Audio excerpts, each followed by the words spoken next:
Hello everyone, good morning. কেমন আছো তোমরা সবাই? আশা করি সবাই ভালো আছো। আমার গলাটা একটু বসছে, তো ঠান্ডা লেগেছে, তার জন্য আমার ভয়েসটা একটু কেমন লাগছে, তো তোমরা প্লিজ ম্যানেজ করে নিও। তো দেখতেই পাচ্ছ আজকে সকাল সকাল উঠে একদম ব্রেকফাস্ট নিচে বানিয়ে টানিয়ে এসে বিছানাটা তুলে নিচ্ছি। আর এত ঠান্ডা পড়েছে, আর ঠান্ডার মধ্যে জানো কাজের দিদিটাও নিয়ে আসছে না, একদম আশাই বন্ধ করে দিয়েছে। ভগবান জানে ওদের এত ডিমান্ডেড হয়ে গেছে না কাজের দিদিদের নিয়ে, কাজের মেয়েদের নিয়ে, তো ওই জন্যই আর কি সব কাজ আমাকেই করে নিতে হচ্ছে। আর আমার শাশুড়ি মা, তো আমরা দুজন মিলে একদম মিলেমিশে কাজ করে নিচ্ছি। তো মাও অনেক হেল্প করে, অনেক বলতে অনেক, আর্ধেকই মা করে দেয় আর আর্ধেক আমাকে করতে হয়। তো জানোই বাচ্চা আছে, তার মধ্যে তো একদম অনেক প্রবলেম হয়। তো দেখো আমি ঝাড়ু দিয়ে নিচ্ছি। তো আজকে মা কাপড় কেচেছে, আমি ঘরটা ঝাড়ু দিয়ে ঘর মুছে নেব। তো ভালোই হচ্ছে, ঘরটা আরও বেশি পরিষ্কার হয়ে যাচ্ছে। নিজেরা করা আর কাজের দিদি নিয়ে করা কিন্তু অনেক নিজে করলে বেশি পরিষ্কার হয়, আর কাজের দিদিদের তো জানোই কাজের মেয়েরা তো যেমন পারে তেমন করে দিয়ে চলে যায়। তো আর কি এটাই। আর তো তারপর চলো ব্লগটা দেখতে থাকো, ততক্ষণ আমি ঝাড়ু দিয়ে নিই। তারপরে আবার রান্নাঘরে এসে সব বাসন ছিল, হাঁড়ি ছিল, হাঁড়ি টাড়ি মেজে নিলাম, কারণ কি হাঁড়ি ধুয়ে ভাতটা বসাবো, আবার আমার মেয়েকে খাওয়াতে হবে। ও সকালে শুধু দুধ আর বিস্কুট খেয়েছে, আর কিছু খায়নি। তো দুধ আর এখন হাঁড়িটা মেজে নিলাম, ভাতটা বসিয়ে নেব। আর 2-3টা বাসন ছিল, ওগুলোও আমরা যখন বাসন যতটুক জমছে তখনই ধুয়ে নিচ্ছি, কারণ কি জমিয়ে রাখলে জমে থাকে। তো বাসনগুলো ধুয়ে নিচ্ছি। আর মা ওখান থেকে দেখছে যে আমি ভিডিও করছি, করে করে বাসন মাজছি। তো এটাই আর কি। আর এত ঠান্ডার মধ্যে যে কাজ করতে এত অসুবিধা হচ্ছে, আর জল তো ঢুকতেই ইচ্ছা করছে না, এত ঠান্ডা বাসন মাজতে। এমনি তার মধ্যে আমার ঠান্ডা লেগেছে, কাশি হচ্ছে, আবার সর্দিও লেগেছে, কি বলবো যাতা অবস্থা। তাও বলো, কাজ তো করতেই হবে। আর মার উপরে একা একা কীভাবে ছাড়ি। কয়দিন বাড়িতে ছিলাম না, সব মা করেছে, একা একাই মা সব করেছে। তখন থেকে কাজের মেয়েটা আসে না।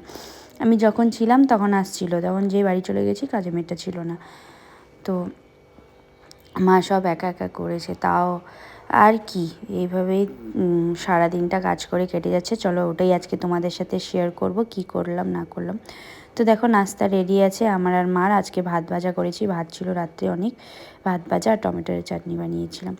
তো দেখো আমার মেয়েকে দেখো মুড়ি খাচ্ছে গ্লাসে করে, বলে মুড়ি খাবে মা, মুড়ি দাও, ব্যাস দিয়েছি গ্লাসে করে। চা নেই কিন্তু এমনি এমনি করে খাচ্ছে। তো বললাম ভাত খাবে, বলে কি না খাবো না। তার মধ্যে ওই বাসি ভাত দিবও না ওকে। তো দেখো দুপুরবেলা মাছ এনেছে, মাছ বানাবো। আর হলো এদিকে মাছ ভাজা রাখবো, আর এদিকে ভোজের ভাতও হয়ে গেছে, আর পেঁয়াজকলি ভাজা করবো। তো চলো ব্লগটা দেখতে থাকো।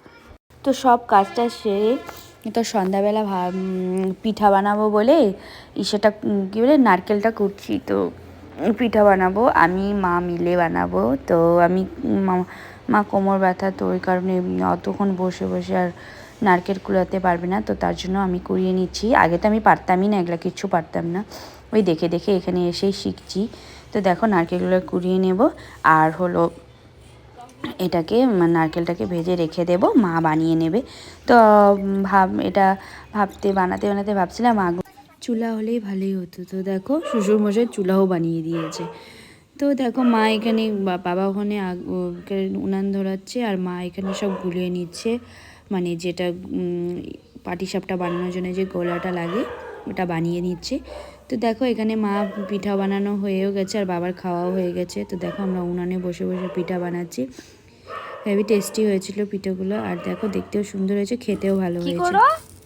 তো দেখো আমার মেয়েকে বদমাশি করা শুরু, কি বলবো। আর আমার মেয়ে যেখানে যায় ওখানে বদমাশি শুরু হয়ে যায় ওর। দেখো ওই ন্যাকড়াটা দিয়ে কি, ও পিঠা, বাহ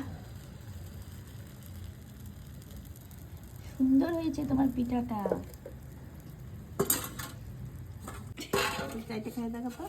খেতে তো খুব ভালো হয়েছে, আর দেখতেও ভালো হয়েছে। তোমরাও কি করো দিদা? ছি ছি, সবাই ছি বলবে, তোমাকে বলবে দিদা কি ছি। খেলাম আর ঠান্ডার মজাটা নিলাম। মাও এই পিঠা খাচ্ছে। মা বলো পিঠা কেমন হয়েছে?